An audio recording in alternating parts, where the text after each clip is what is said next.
Previously on Missing Richard Simmons. No one is holding me in my house as a hostage. I just really don't want to do anything. But why did it take so long for him to say that? Why did it take 2 years? His brother, he's only living family, and he lives in New Orleans. All right, we're close. Can you feel it? Did you know that Richard Simmons used to live here? Fuck no. I didn't think anyone liked me because I was fat. And that's where his angst, his compassion comes from. I'm 60 years old now, and I devoted my life to this. And I will devote my life to this to the day I die. I'm Dan Taberski, and this is Missing Richard Simmons, Episode 5. Oh, brother, where art thou?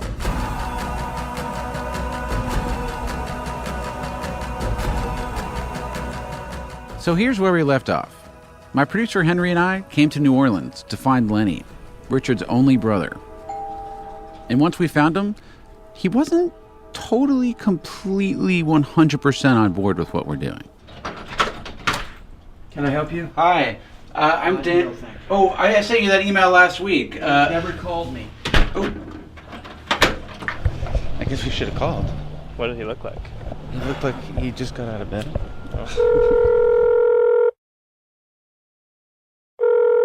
Hello. Hi, I'm the guy who just made a huge mistake by coming to your door instead of calling first.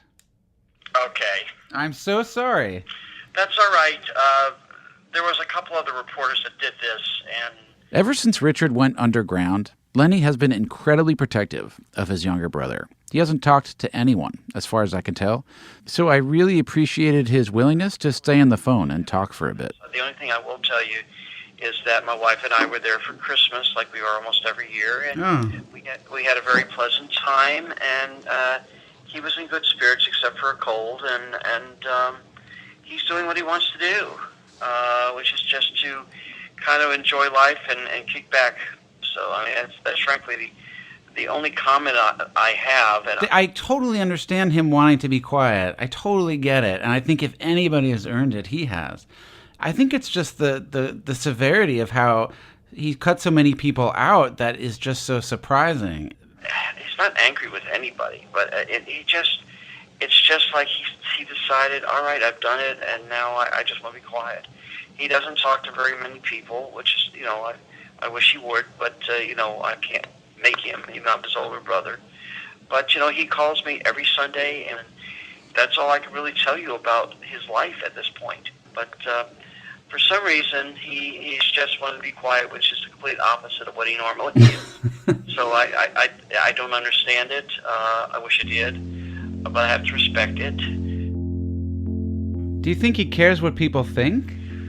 I think he cares, but I don't think that he worries about some of the stuff that he has been told about that's been in, National Enquirer or TMZ, which of course was completely erroneous and frankly just a lie. Okay, let's stop there. There's more from Lenny, but first I want to get into what he's referring to here from the National Enquirer. Is Richard Simmons now a woman? That's the shocking headline in the National Enquirer. Simmons' spokesman is calling the story not true and a complete fabrication. It wouldn't be the world's biggest shock, would it? It would certainly explain why Richard's been physically hiding for so long. And why the one time he did speak out in 3 years... Savannah, it's Richard Simmons. How are you? I'm good, Richard. ...was with a phone call to the Today Show, and not in person. Is it possible Richard Simmons is transitioning? Sure, of course it is. Is it anyone but Richard's business? No. So where did the Enquirer even get an idea like that? I was standing outside of the studio on a Saturday morning. This is Ben Harper, Slimans alum, talking about an incident from around 4 years ago. I saw this little woman walking up the street in a country western outfit, and I thought, what the hell is going on here? Who's this? Who's just like a country girl. Cut off denim jeans and a Daisy Duke shirt pulled it around and I thought it was a little woman. He walked up and said hi to me, and I just couldn't believe it. Of course, it was Richard. And it definitely wasn't a one-time thing. I don't know. He's always wearing weird shit to class. Another time... Truth is, Richard Simmons loves dressing like a woman. The girlier, the better. And it's not like a private secret thing. He was doing it on TV in the 80s on his daytime talk show. And he was doing it in photo ops and public appearances as recently as 2014. And it's also true that right before he disappeared, he was doing a lot more of it. Here are the Double Time twins, regulars at Simmons. For the last 2 or 3 months, he was showing up in drag, full drag, hair, makeup, everything. And he looked amazing. Yeah, amazing. It's like, you look amazing today. You look beautiful, Richard.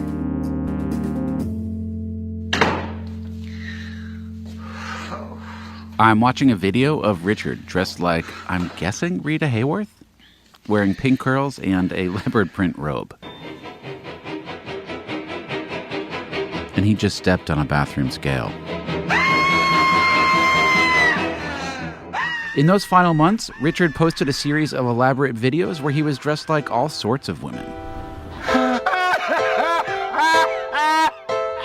That's him doing Claire Danes in Homeland and nailing it. Hey, my beard's so long, they wanted to paint the Last Supper on it. Thing is, though, he also did some guy characters, too, like that jackass from Duck Dynasty. Hey, my beard's so long, Dora can't explore on it. Your beard's... I've also seen him dressed like King Tut and in an athleisure wear ensemble made entirely out of sporks. So... And besides, the span between looking awesome in a dress and being transgender is a pretty huge leap. We all know that by now, right? And listen, if Richard actually were transitioning, I wouldn't tell you about it here. I do the same thing I would want people to do for me in that position. Just lie about it, till I was ready to reveal the new me in my own good time. But that being said, that's not what's happening. Richard has denied it, Lenny has denied it, and that's good enough for me. But if he is transitioning, mazel tov. But he's not. I don't think.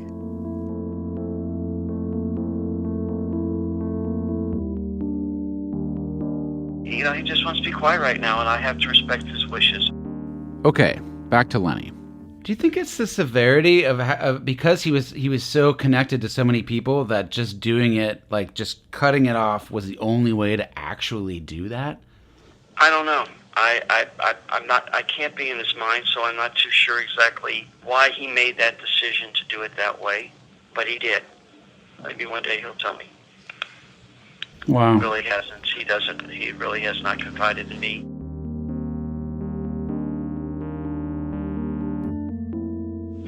Teresa, they have been together for so long. They're very good friends, and Teresa is his right-hand Jane, I guess. So yeah, they are very, very close. Do you think Morrow is just not telling the truth, or?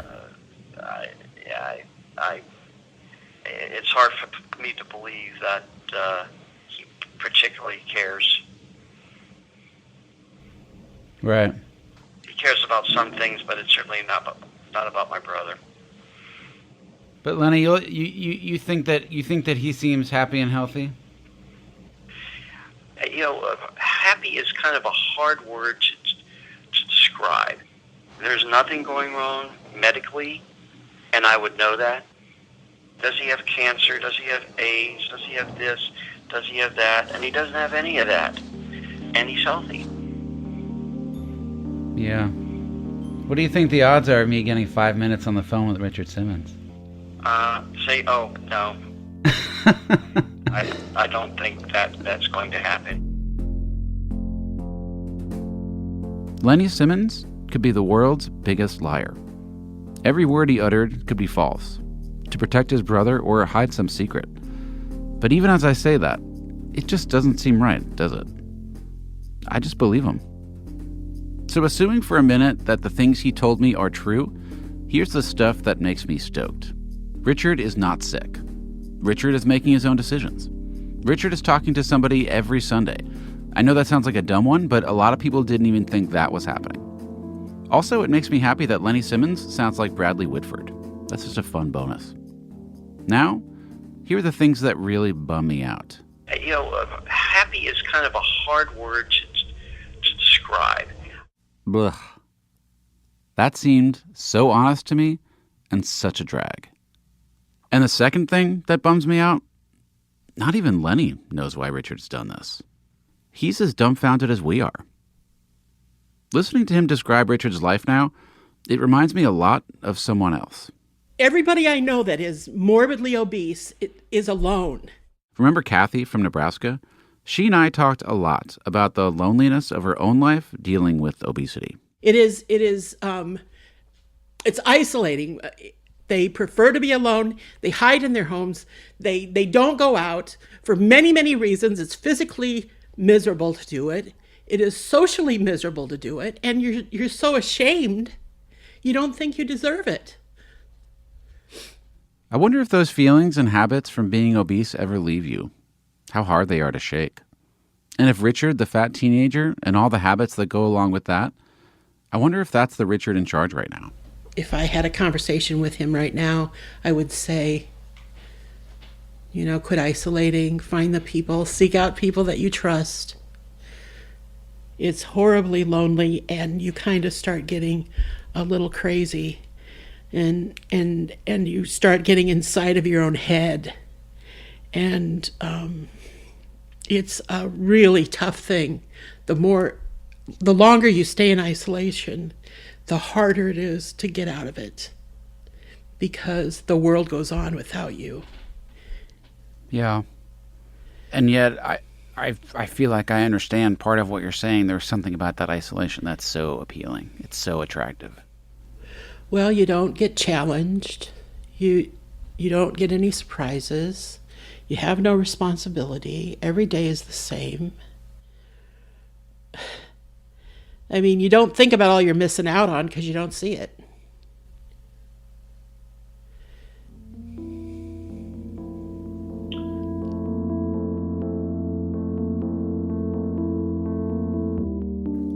And so, here we are. Based on everything we know now, it is likely that Richard Simmons is home and pretty much not leaving. I believe he has become a recluse. As far as theories of why, I'm not in the he's sick camp. I'm also not in the he's transitioning camp. In fact, I'm starting my own camp. You can decide if you want to be in my camp with me after the break.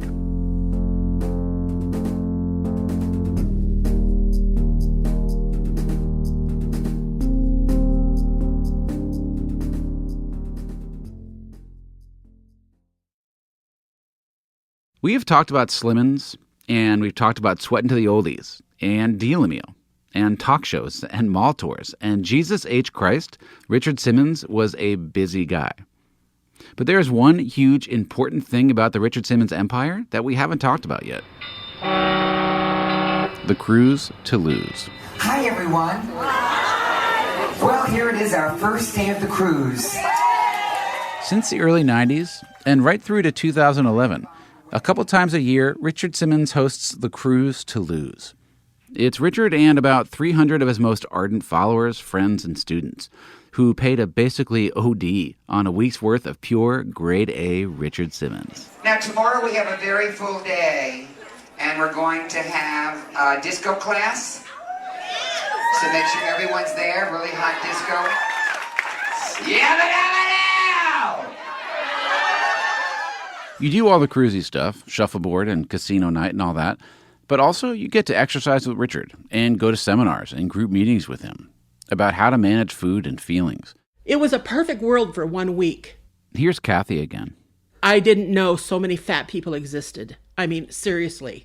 I was with people who never judged me for my size or my ability to get around or what I could do physically. I was simply loved and supported.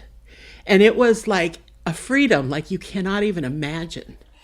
All right, let's put our music on and move around. Move that chocolate souffle a little bit. Give me that music loud. Louder! How many cruises have you been on? Probably about 18 or 19. Wow. Yes, wow.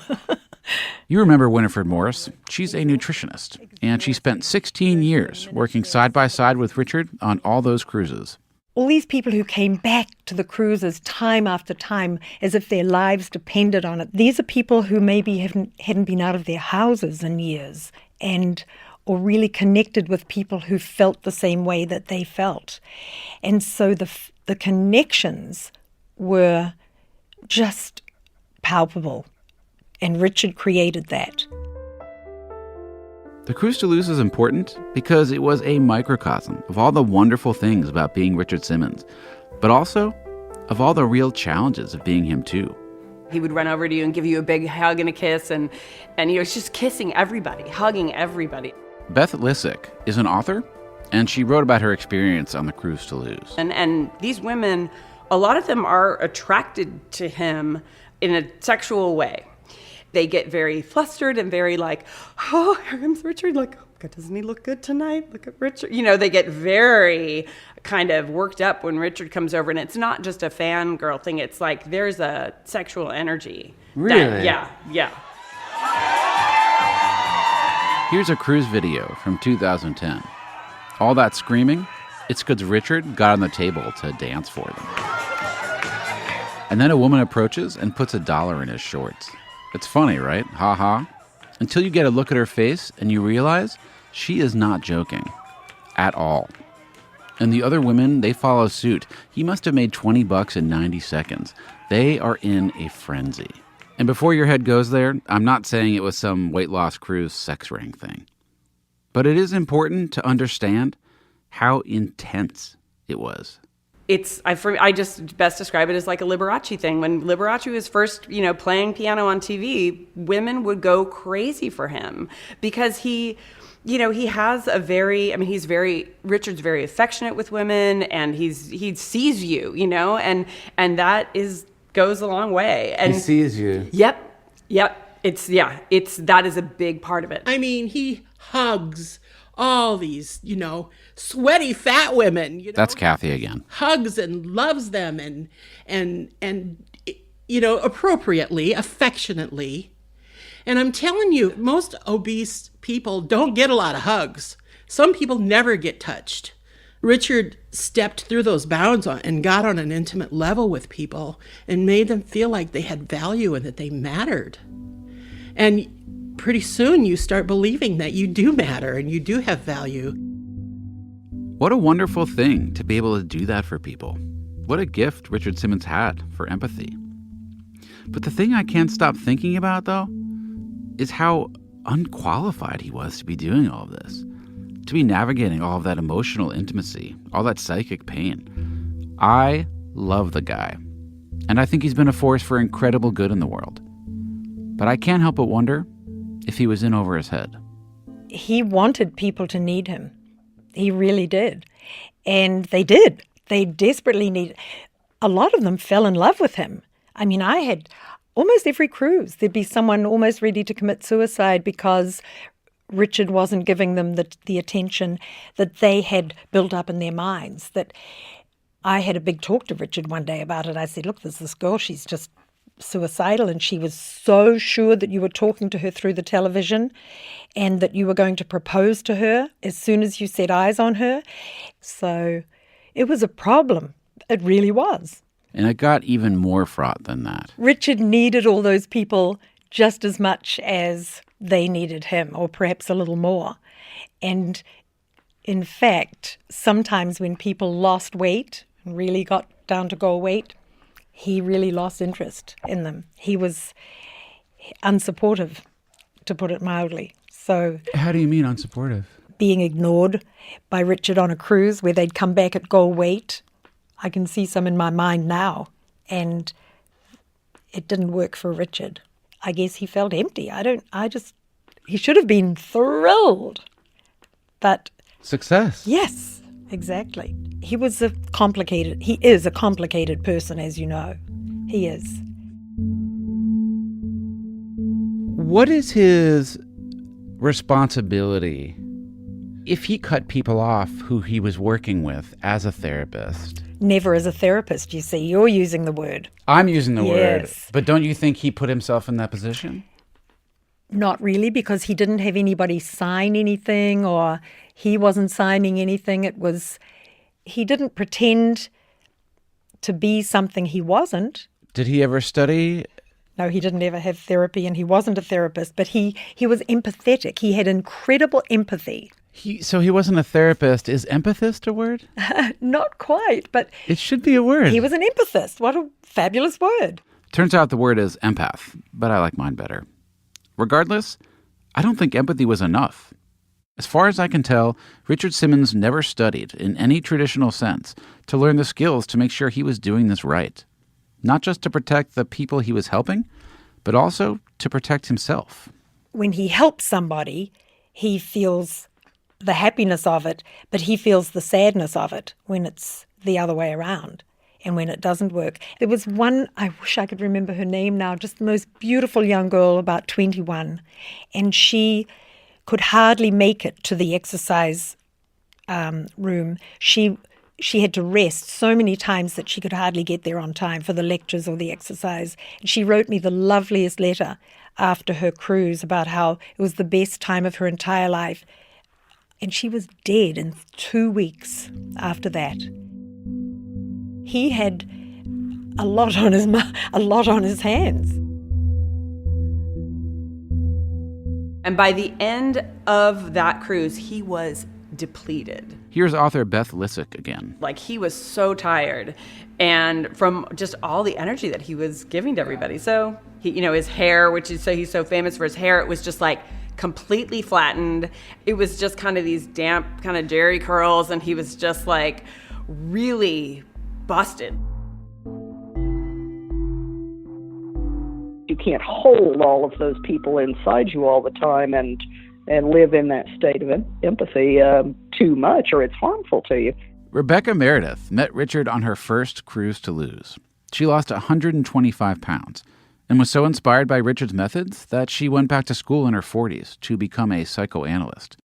I figure if I'm going to play armchair therapist about a guy who I think was playing extreme armchair therapist, I might as well do it with an actual therapist. There are people that have got some huge wounds, and opening those wounds up is a dicey kind of thing. There are people that, for one reason or another, you can never do enough for. It's like having a bucket with a hole in the bottom of it, right? And you can fill it and fill it and fill it and fill it, but it still runs out the bottom, and sometimes people can't fix that. And as soon as you quit filling it, they feel that emptiness and believe that you created it. And I don't say that disrespectfully. Those don't come out of nowhere. There's a lot of pain involved with that stuff, but you will ultimately abandon them because they are set up to be ultimately abandoned. Boy, that's an interesting way of putting it. Sometimes people will have to be abandoned because there's no other out of that relationship. It's sad, but it's true. That can't be easy for a person in your position. It's not. So is that what happened? He wanted out, and the only way was all the way. I know I've asked the following question before, but I finally got an answer that makes sense to me. He left without saying a word. Mm-hmm. Is there a point that he has a responsibility to these people?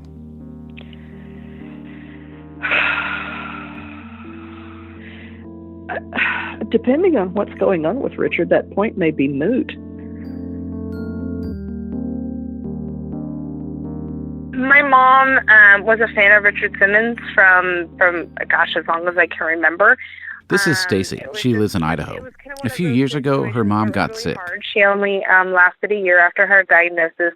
And she went to Richard's website to buy some DVDs, for old time's sake. And, there's always that one place on a website where you could say, contact us. And so I don't remember exactly what I typed. I told him about my mom passing away, about how much he had impacted our lives, and never really thought anything of it. You hit the send button and you wonder where it goes, right? Where it went was right to Richard. She got this voicemail message a few days later. And for me, it explains a lot. Saved message, Sunday, 9:55 a.m. Sweet Stacy, it's Richard Simmons. He's calling from Los Angeles. I just read your email. I'm very sorry about the passing of your mother. I know it's like the hardest thing to go through. My mother passed away 7 years ago, and it's not been an easy time for me. And your email meant the world to me. Thank you very much for touching my heart. Bye-bye. I remember just being completely stunned. The sincerity in his voice, the fact that that I think I did touch him with my email, and that, I mean, it made my year. But all I hear is utter exhaustion. Richard does not know this person. She fired off a quick note in the Contact Us section of Richard's website, the same place where somebody would complain that they hadn't gotten the Richard Simmons beach towel they ordered. Empathy is one thing, but to me, this is a man who is not in control of it anymore. For me, it's the classic superhero thing. You have to learn to control your superpower, or else it consumes you.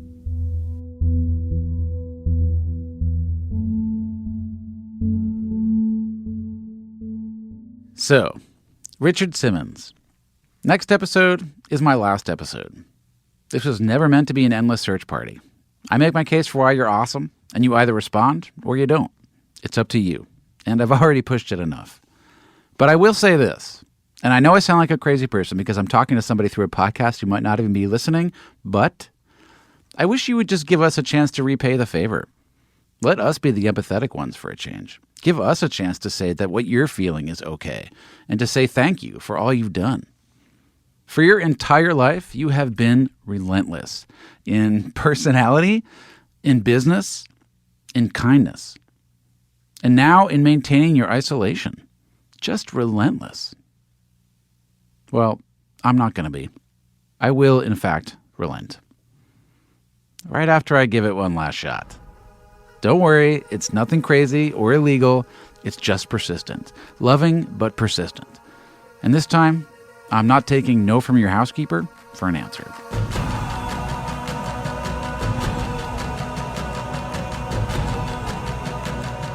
Next time on Missing Richard Simmons.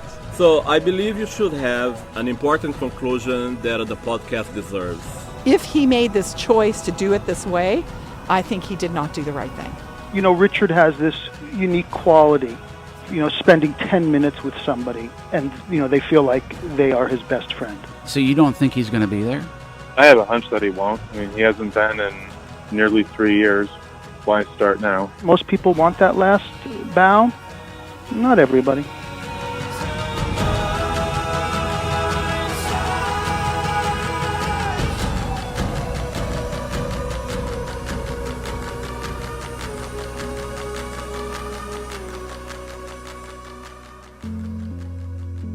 Missing Richard Simmons is a co-production of Pineapple Street Media, First Look Media, and Stitcher. We'll be back next week with the final episode. Or if you can't wait that long, you can hear the next episode early, plus a bonus episode on Stitcher Premium. To find out more, visit MissingRichardSimmons.com. Missing Richard Simmons is produced by Henry Milofsky and me. I'm Dan Taberski. Additional production, research, and fact-checking by Diane Hodson. Joel Lovell is our editor. Our music is by Andrew Dost. We also use the song Montage from the motion picture Swiss Army Man by composers Andy Hull and Robert McDowell. This episode was mixed by Whitney Jones. Jenna Weiss-Berman and Max Linsky are the executive producers at Pineapple Street. Thanks also to Barry Finkel, Ricky Nowitzki, and Josh Gwynn. The team at First Look Media is Adam Pincus, Lital Malad, Nick Bornstein, and Lisa Leingang. Hey, quick favor. If you're enjoying the show, leave us a quick rating and review on iTunes. It means a lot, and it's also a nice way to let other people discover the show. Thanks. Also, we have been receiving tons of amazing Richard stories from you on our voicemail. Thank you. They are extremely touching, and please keep them coming. You can leave us a message at 402-93-SWEAT. That's 402-937-9328. And again, a huge thanks to the folks at Slimmons and Friends of Richard who trusted me to tell this story. And remember what Richard says. Everyone in this world is somehow connected. So why not just be nice to everybody?